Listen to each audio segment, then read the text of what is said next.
l'expression de son amour, au son du corps et du tambour, louange à lui pour sa grandeur.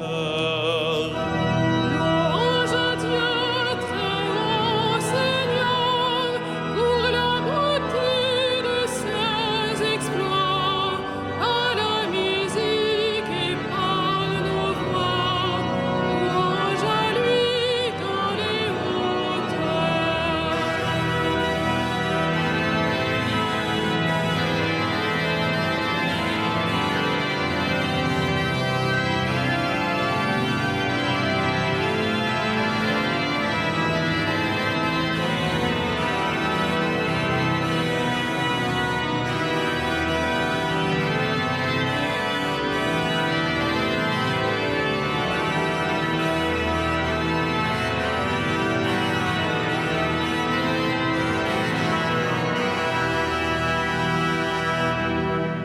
Tout vient de lui, tout est pour lui, harpe, cithare, louez-le, cordes et flûtes, chantez-le, que tout vivant le glorifie.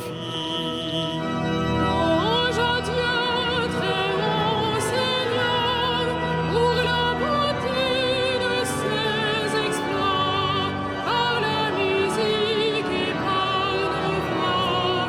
Louange à lui dans les hauteurs. Louange à Dieu dans sa demeure, louez son œuvre de vaillance. Alléluia, Alléluia, louange à lui dans sa grandeur. Louange à Dieu, très haut Seigneur, pour la beauté de ses exploits, par la musique et par nos voix. Louange à lui dans les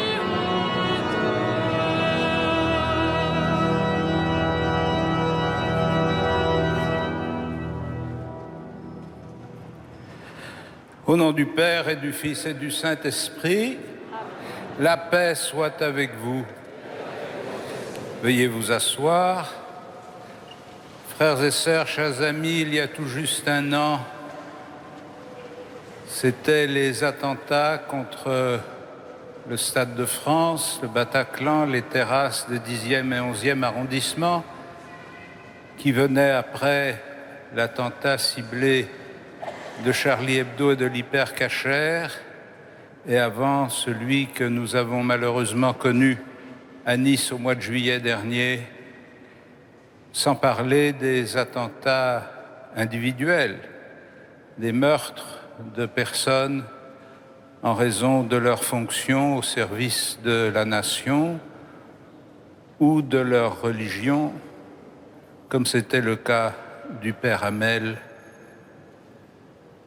qui a été assassiné cet été.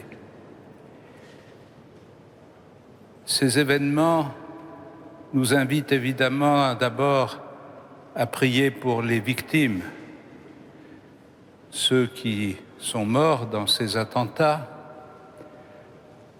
les membres de leur famille, leurs amis, qui vivent avec le souvenir de cet événement terrible, celles et ceux qui en portent encore les séquelles dans leur chair, de prier aussi pour les personnels des services d'ordre et du service de secours qui ont été tant sollicités dans ces moments difficiles et qui continuent de l'être, comme vous pouvez le constater en venant ici. Sans doute, un des motifs de ces actes barbares était la volonté de semer dans notre pays un ferment de division et de discorde. Et le fait que malgré la peur très naturelle qui a été engendrée par ces événements, les Français ne se sont pas laissés entraîner dans une guerre fratricide, dans une guerre civile, dans une guerre de religion, ni même ne se sont laissés entraîner dans une société du soupçon qui viendrait à ruiner la confiance qui est indispensable à toute vie en société. Nous devons prier pour que cette capacité d'affronter ensemble les difficultés, de ne pas les instrumentaliser comme argument de combat politique, mais de les vivre comme une épreuve commune qui dépasse les engagements de chacun, les convictions de chacun, et qui sollicite de tous une capacité d'assumer la réalité comme des gens libres et forts. Nous prierons pour que cette capacité se développe et se fortifie entre les Français et avec les personnes qui résident dans notre pays. Nous prierons pour que les diverses communautés religieuses ne soient pas poussées à une sorte de suspicion mutuelle, mais au contraire, qu'elles soient entraînées à une plus grande communication, à une plus grande connaissance et à un plus grand respect les uns des autres. Préparons-nous à célébrer cette Eucharistie en reconnaissant que nous sommes pécheurs. Je confesse à Dieu Tout-Puissant, je reconnais devant mes frères que j'ai péché en pensée, en parole, par action et par omission. Oui, j'ai vraiment péché, c'est pourquoi je supplie la Vierge Marie, les anges et tous les saints, et vous aussi, mes frères, de prier pour moi le Seigneur notre Dieu, et que Dieu Tout-Puissant nous fasse miséricorde, qu'il nous pardonne nos péchés et nous conduise à la vie éternelle.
Gloria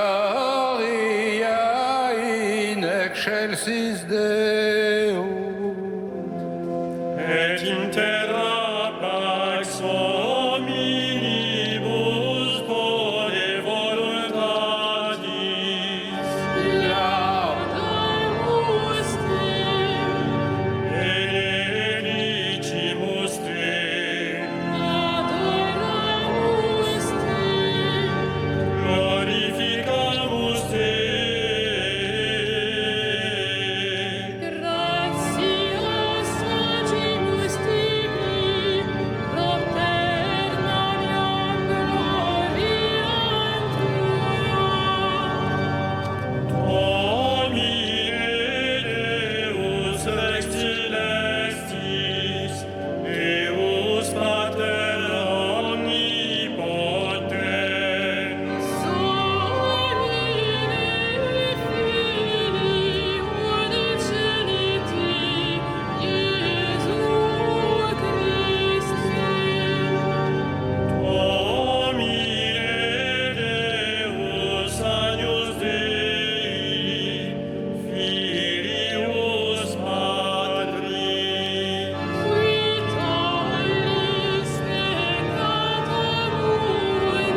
Sanctissimus Iesu Christe, Cum Sancto Spiritu, in gloria Dei. Patris.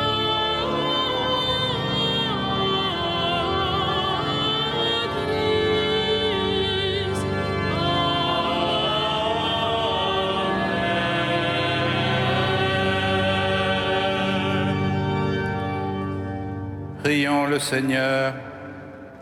Seigneur, accorde-nous de trouver notre joie dans notre fidélité, car c'est un bonheur durable et profond de servir constamment le Créateur de tout bien, par Jésus-Christ, son Fils, notre Seigneur et notre Dieu, qui vit et règne avec toi dans l'unité du Saint-Esprit, maintenant et pour les siècles des siècles.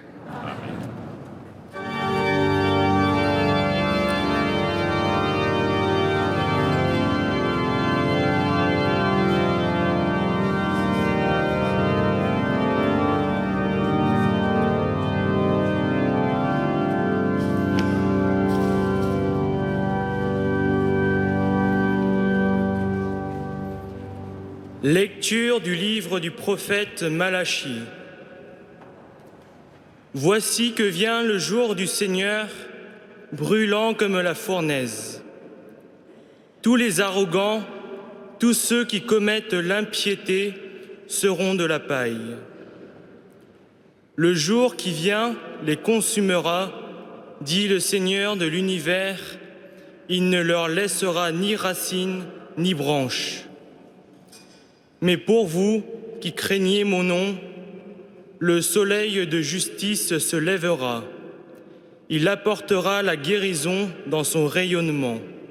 Parole du Seigneur.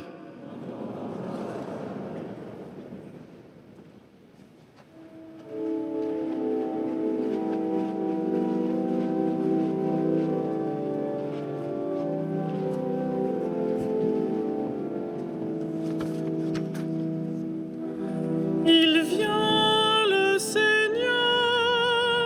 gouverner les peuples avec droiture. Il vient le Seigneur, gouverner les peuples avec droiture. jouez pour le Seigneur sur la cithare et tous les instruments, au son de la trompette et du cor, acclamez votre roi le Seigneur. Il vient le Seigneur, gouverner les peuples avec droiture.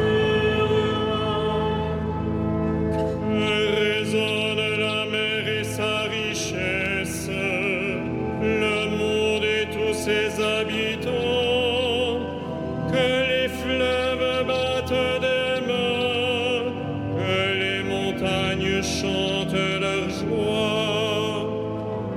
Il vient le Seigneur, gouverner les peuples avec droiture. Acclamez le Seigneur car il vient pour gouverner la terre, pour gouverner le monde avec justice et les peuples avec droiture. Il vient le Seigneur, gouverner les peuples avec droiture.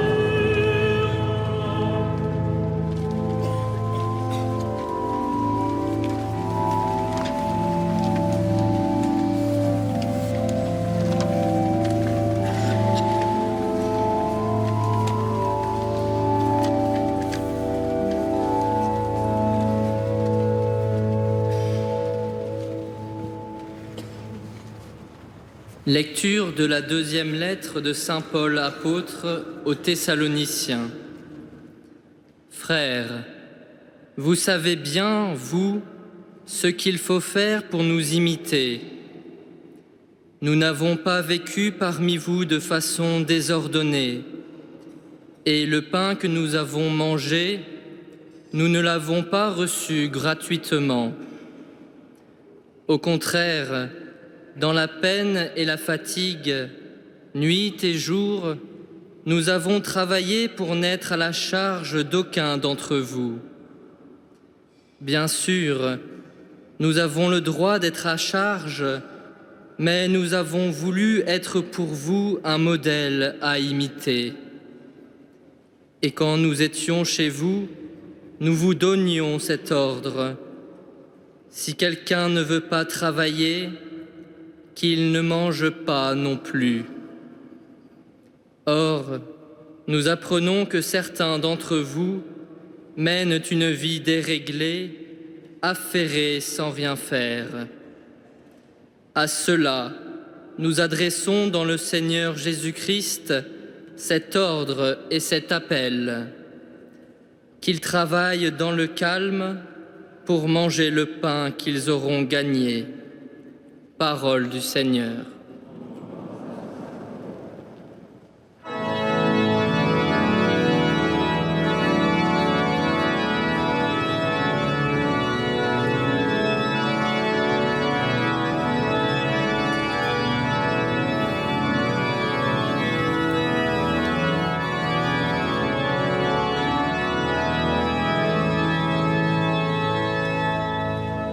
Alléluia, Alléluia, Alléluia, Alléluia, Alléluia.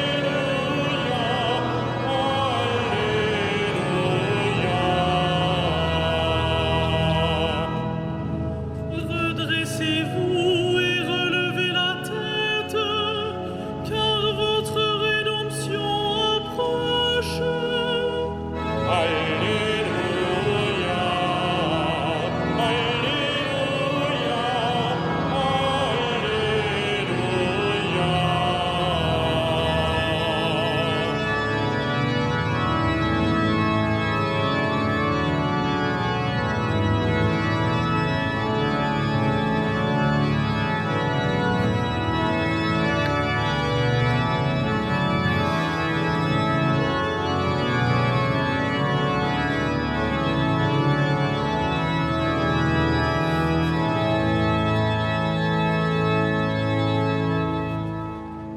Le Seigneur soit avec vous. Avec votre esprit. Évangile de Jésus-Christ selon saint Luc. Gloire à toi, Seigneur.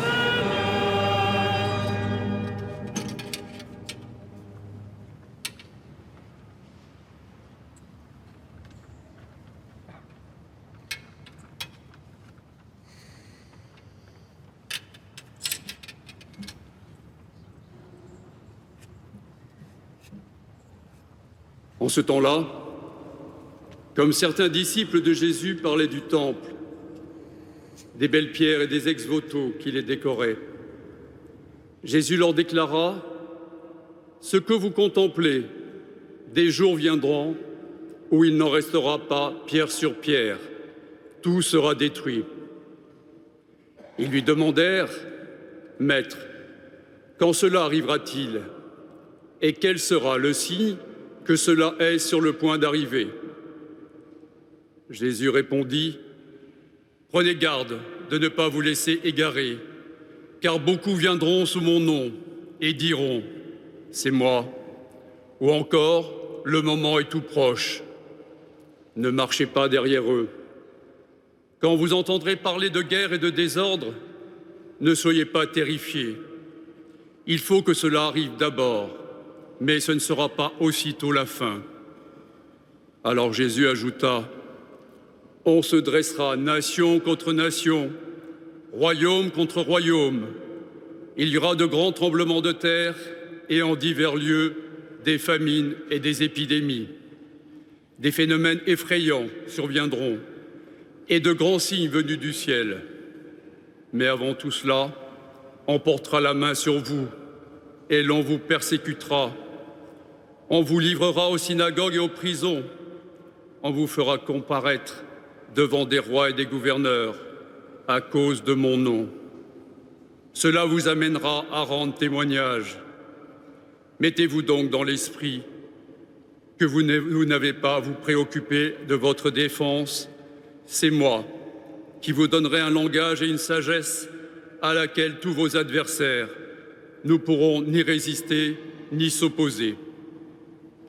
Vous serez livrés même par vos parents, vos frères, votre famille et vos amis, et ils feront mettre à mort certains d'entre vous. Vous serez détestés de tous à cause de mon nom. Mais pas un cheveu de votre tête ne sera perdu. C'est par votre persévérance que vous garderez votre vie. Acclamons la parole de Dieu. Louange à toi, Seigneur Jésus.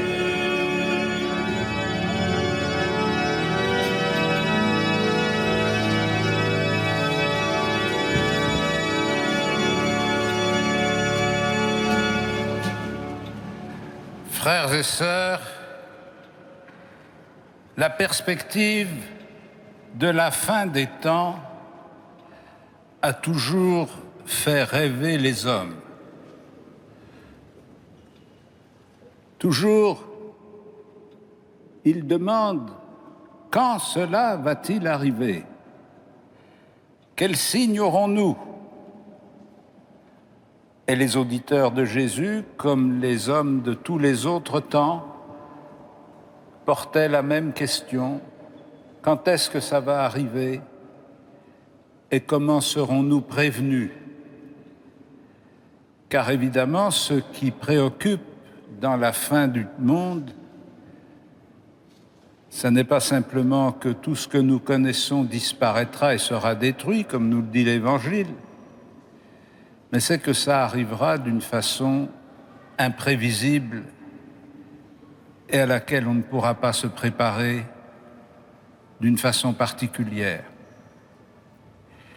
C'est donc pour essayer de conjurer cette espèce d'anxiété sur comment ça va finir qu'on pose toujours la question. Et l'imagination humaine est assez fertile pour qu'il y ait toujours des gens pour y répondre. Vous en entendez régulièrement qui vous envoient des messages pour vous dire que ce sera l'année prochaine. Et comme ça n'arrive pas l'année prochaine, ce sera l'année d'après. La manière dont Jésus réagit à cette question est particulièrement importante pour nous, parce qu'elle nous fait découvrir que ce qui doit conduire notre vie, ça n'est pas d'imaginer ce que sera la fin, c'est de faire face à ce qui est présent. Imaginez une fin du monde en science-fiction, ça peut faire de bonnes séries télévisées, mais ça ne fait pas vivre. Le Christ nous dit, la fin du monde, c'est pas dans un avenir indéfini, c'est maintenant. Aujourd'hui, nous avons, dans le monde tel que nous le connaissons, tous les signes de la précarité de notre histoire.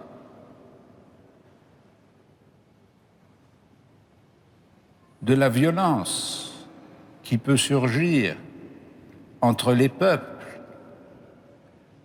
des catastrophes qui peuvent arriver. Il y a quelques semaines encore, Haïti a été complètement dévasté. On a eu 2-3 images au journal télévisé, puis on passe à autre chose. Les famines, les épidémies, la violence dans les familles, tout ça, ça n'est pas de la science-fiction pour un avenir indéterminé. C'est une réalité aujourd'hui, pour nous. Et les attentats auxquels je faisais allusion tout à l'heure ont été un signe révélateur de cette précarité dans laquelle nous vivons, habitués que nous étions par plusieurs décennies de paix sur notre territoire. L'irruption violente et sauvage de la mort nous a fait réfléchir, nous a aidé à prendre conscience des limites dans lesquelles se déroulait notre vie. Si bien que la question qui nous est posée n'est pas tellement celle de savoir si nous pouvons éviter. Nous ne pouvons pas éviter de tout temps, en tout lieu. Il y a des bouleversements de l'histoire, il y a des drames qui touchent l'humanité, que ce soit à l'échelle des peuples ou que ce soit à l'échelle de chacune de nos existences. Et la question que le Christ nous pose, c'est de nous demander comment est-ce que nous réagissons? Comment est-ce que nous vivons ces événements imprévisibles pour beaucoup, même si après coup on voudrait les reprocher à quelqu'un de ne pas les avoir prévus? Comment est-ce que nous réagissons à cette irruption de l'irrationnel, de la mort dans notre existence? Est-ce que nous sommes terrifiés, desséchés, ou bien est-ce que nous avons en nous-mêmes la capacité de comprendre que ces événements, en dehors de la gravité de leur réalisation concrète, sont un signe sur la fragilité de notre vie? Est-ce que nous avons en nous-mêmes la sagesse de comprendre qu'à travers ces événements, quelque chose est en train de s'accomplir que nous ne connaissons pas encore, dont nous ne voyons pas encore le dessein complet, mais que la foi en la parole du Christ nous permet de vivre ces événements, non pas, c'est le cas de le dire, comme la fin du monde, mais comme une étape dans la relation que l'humanité est appelée à renouer avec Dieu peu à peu. Vous serez traduits devant les synagogues et les tribunaux, mais ne vous inquiétez pas de ce que vous aurez à dire. C'est moi qui vous donnerai un langage et une sagesse à laquelle tous vos adversaires ne pourront ni résister ni s'opposer. Je dirais d'une certaine façon que notre capacité à affronter les difficultés de l'existence, non seulement chacun pour soi-même, mais à les affronter ensemble, à nous entraider à les affronter et à les vivre dans la paix et la sérénité, sont un témoignage. Oui, si nous croyons vraiment que Dieu n'abandonne pas son peuple, si nous croyons vraiment que Dieu n'abandonne pas les hommes, si nous croyons cette parole du Christ, que pas un cheveu de notre tête ne sera perdu, nous ne pouvons pas devenir les peuples de l'angoisse. nous ne pouvons devenir progressivement, avec l'aide de Dieu, que le peuple de la sérénité et de la paix. On entend souvent dans les micro-trottoirs des reporters bienveillants qui demandent aux gens « De quoi avez-vous peur ?» Évidemment, tout le monde a toujours peur de quelque chose, c'est humain. Mais moi, je voudrais qu'on nous demande « Qu'est-ce qui vous permet d'assumer votre peur ? Comment est-ce que vous affrontez les difficultés de la vie ? Comment est-ce que vous identifiez les forces qui sont en vous ? Comment est-ce que vous reconnaissez les forces qui sont dans les autres ? Comment est-ce que vous discernez peu à peu, à travers les événements de chaque jour, cette certitude que Dieu ne nous abandonne pas, que nous ne sommes pas une humanité égarée et perdue, que nous ne sommes pas un peuple voué à la frayeur, que nous ne sommes pas un peuple de victimes. Nous sommes un peuple de fils, nous sommes un peuple habité par la force de Dieu, et c'est cette force qui est la source de notre confiance, c'est cette force qui doit devenir la source de notre paix, et c'est cette force que nous devons mettre au service de tous pour essayer, s'il se peut, de les pacifier, de les réconforter, de leur redonner un peu d'espérance et de ne pas les laisser s'abandonner au jeu de massacre de la terreur. C'est par votre persévérance que vous garderez votre vie. Amen.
Credo in unum Deum, Patrem omnipotentem, Creatorem caeli et terrae, visibilium omnium, et invisibilium. Et in unum Dominum Iesum Christum, Filium Dei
Prions ensemble au moment d'offrir le sacrifice de toute l'Église. Seigneur notre Dieu, permets que l'offrande placée sous ton regard nous obtienne la grâce de vivre pour toi et nous donne l'éternité bienheureuse par Jésus le Christ, notre Seigneur. Le Seigneur soit avec vous. Et avec votre esprit, Élevons notre cœur. nous le tournons vers le Seigneur. Rendons grâce au Seigneur notre Dieu. Cela est juste et bon. Vraiment, il est juste et bon de te rendre gloire, de t'offrir notre action de grâce toujours et en tout lieu. À toi, Père très saint, Dieu éternel et tout-puissant, par le Christ notre Seigneur. En naissant parmi les hommes, il les appelle à renaître. En souffrant sa passion, il a supprimé nos fautes. Par sa résurrection d'entre les morts, il donne accès à la vie éternelle. Et par son ascension auprès de toi, notre Père, il nous ouvre le ciel. C'est pourquoi, avec tous les anges et tous les saints, nous chantons l'hymne de ta gloire, et sans fin nous proclamons.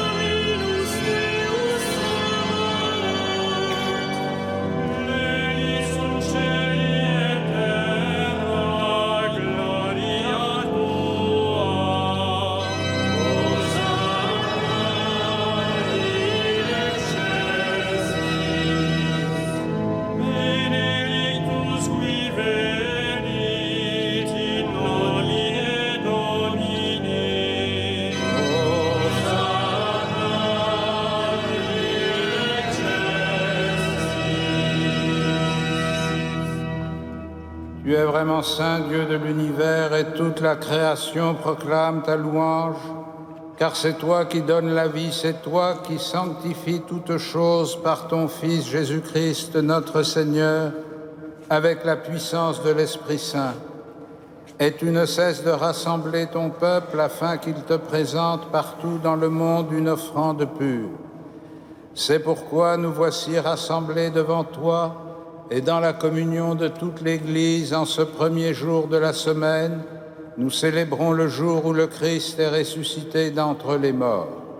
Par lui que tu as élevé à ta droite, Dieu Tout-Puissant, nous te supplions de consacrer toi-même les offrandes que nous apportons. Sanctifie-les par ton Esprit, pour qu'elles deviennent le corps et le sang de ton Fils, Jésus-Christ, notre Seigneur, qui nous a dit de célébrer ce mystère. La nuit même où il fut livré, il prit le pain. En te rendant grâce, il le bénit, il le rompit et le donna à ses disciples en disant « Prenez et mangez-en tous, ceci est mon corps livré pour vous. »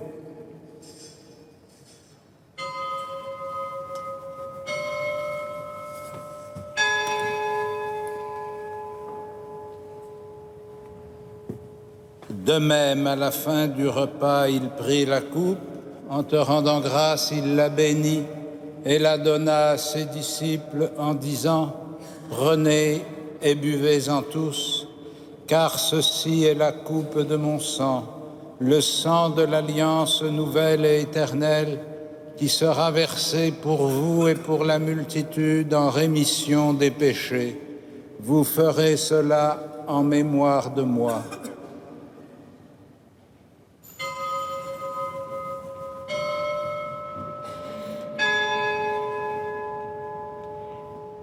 Il est grand le mystère de la foi. Nous proclamons ta mort,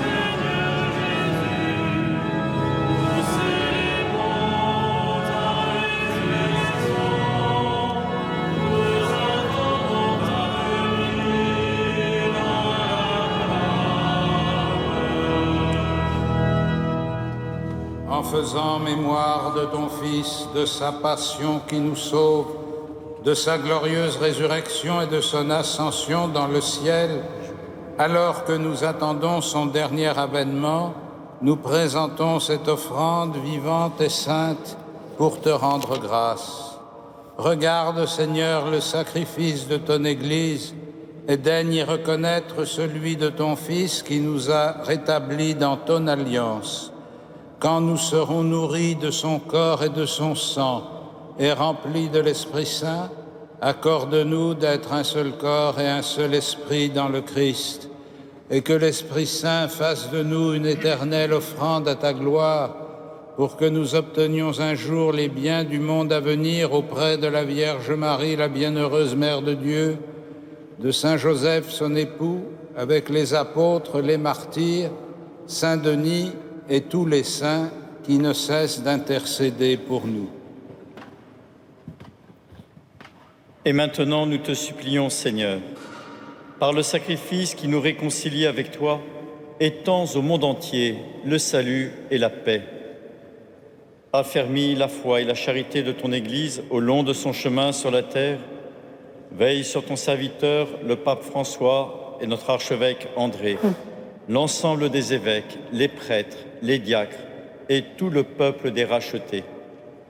Écoute les prières de ta famille assemblée devant toi et ramène à toi, Père très aimant, tous tes enfants dispersés.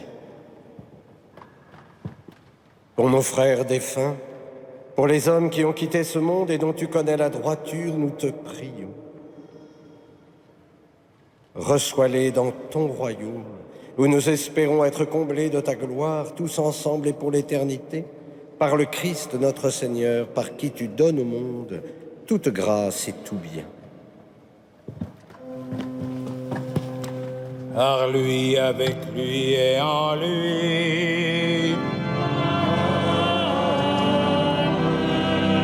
À toi, Dieu le Père Tout-Puissant, dans l'unité du Saint-Esprit.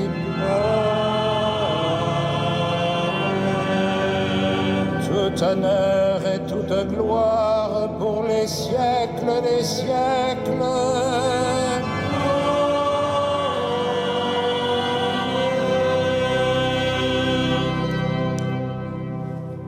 Unis dans le même esprit, nous pouvons dire avec confiance la prière que nous avons reçue du Sauveur. Notre Père, qui es aux cieux, que ton nom soit sanctifié, que ton règne vienne, que ta volonté soit faite sur la terre comme au ciel. Donne-nous aujourd'hui notre pain de ce jour. Pardonne-nous nos offenses, comme nous pardonnons aussi à ceux qui nous ont offensés. Et ne nous soumets pas à la tentation, mais délivre-nous du mal. Délivre-nous de tout mal, Seigneur, et donne la paix à notre temps. Par ta miséricorde, rends-nous libres du péché. Rends-nous forts devant les épreuves en cette vie où nous espérons le bonheur que tu promets et l'avènement de Jésus-Christ, notre Sauveur.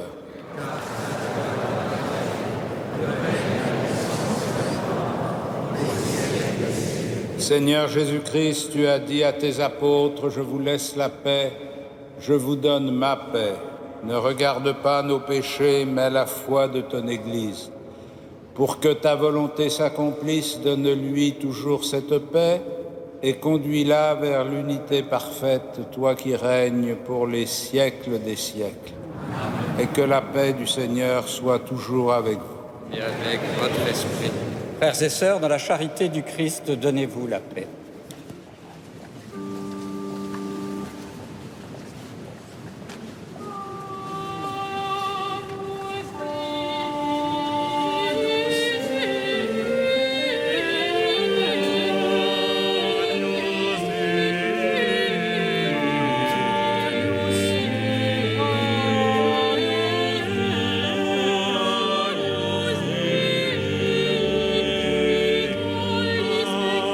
Agnus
chers invités au festin des noces de l'agneau, voici l'agneau de Dieu qui enlève le péché du monde. Seigneur, je ne suis pas digne de te recevoir, mais dis seulement une parole et je serai guéri.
Je vous invite à emporter avec vous la feuille de liturgie. À la 4e page, vous avez les différentes annonces. J'attire simplement votre attention pour celles et ceux qui sont habitués à venir à la messe de 18h15 mercredi. C'est que mercredi prochain, c'est la messe des étudiants qui commence à 18h30 par un temps de louange.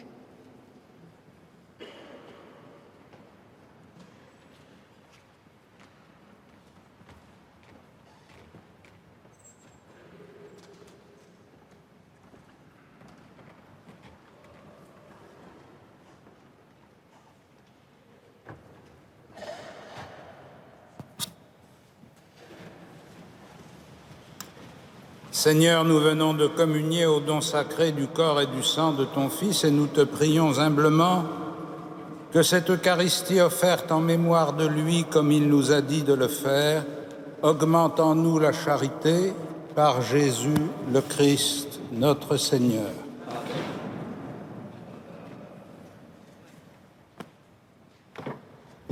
Le Seigneur soit avec vous. Que Dieu Tout-Puissant vous bénisse, le Père, le Fils et le Saint-Esprit. Amen. Allez dans la paix du Christ. Nous rendons grâce à Dieu.